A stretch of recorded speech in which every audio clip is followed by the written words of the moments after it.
Hey everyone, and welcome back to the Residence and Garden Podcast. I'm your host Nathan, here with my beautiful wife Mia. Hey guys, welcome or welcome back.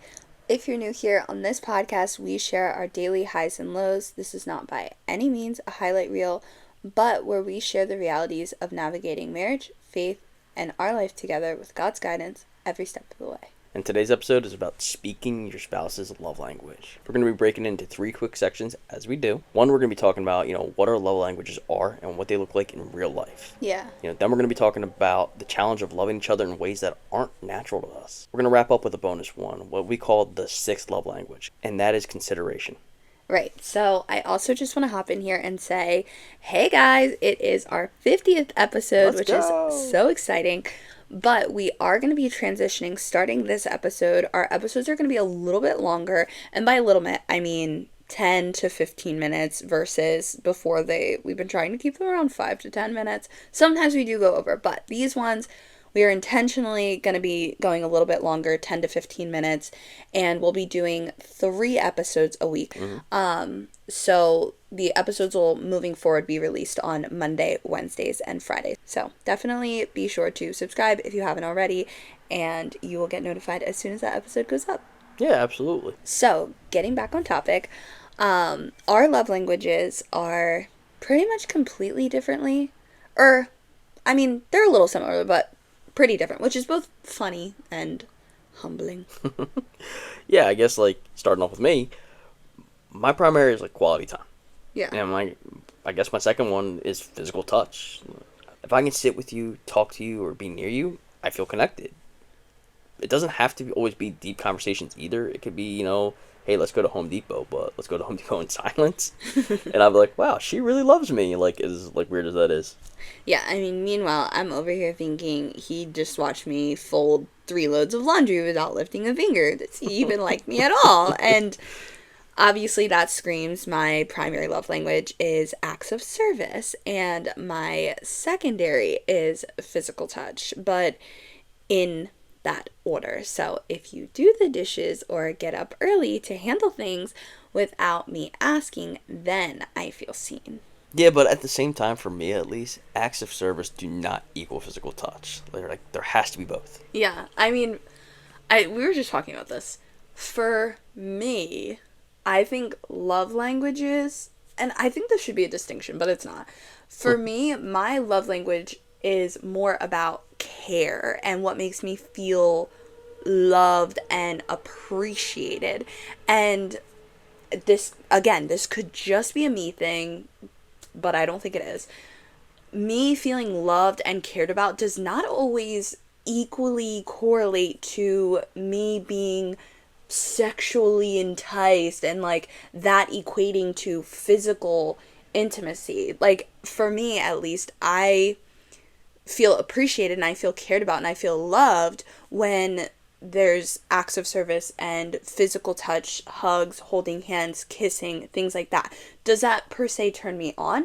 No. For me, those are 2 separate love languages, because that would be then different physical touch and words of affirmation. So I don't know if anybody else is in that boat where they seem to be a little bit different, but for me, that's how it is. So we've had this conversation, just an encouragement for the husbands, because I feel like a lot of people are like, oh, if you wash the dishes, that'll turn her on. And when it doesn't, I think a lot of husbands are like, disappointed. What's the point? Yeah. And it's like, no, there still is a point, because when you wash the dishes, I feel like you love me and you care about me, and that builds my overall love bank, which I think does in some ways, obviously, if you don't like someone, that other intimacies will be more difficult, but I think it's just about learning each other and, not just expressing what comes naturally to you or what you think that a person should be or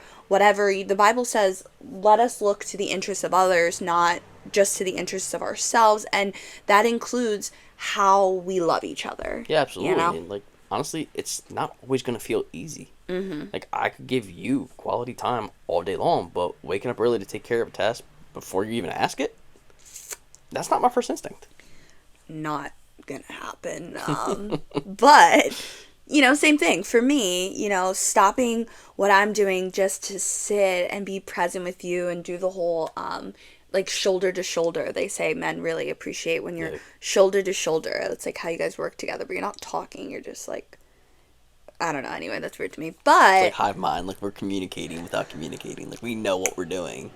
right, right. Yeah. So for me, I'm more of a let's get the to-do list done. So just sitting there shoulder to shoulder watching you do a project and not getting any of my to-do list done, that's not natural It's to not. me It's either. not happening. But Like it's very rare.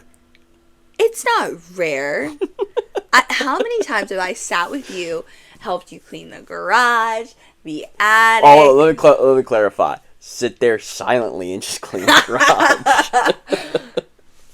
You need help. Yeah, we can do it quietly. Alright, so maybe this isn't the best example. Probably not. I'm trying. And I appreciate that, babe. It's the effort. Uh huh.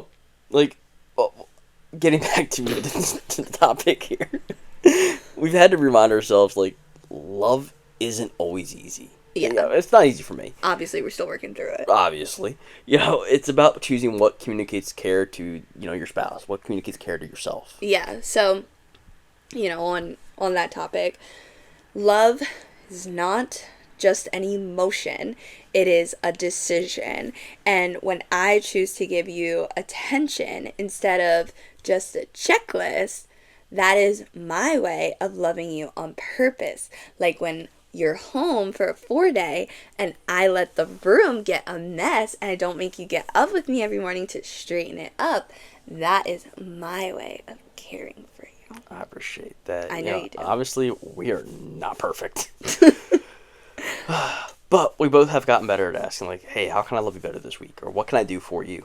It just keeps us aware. Yeah, and so hot take here, which I feel like we've kind of just been adjusting the book to us, which I don't know, maybe this doesn't relate to you at all, but we feel like the 6th love language is consideration. Yeah. And that's kind of what I was talking about before with the whole sexual intimacy versus Love bank.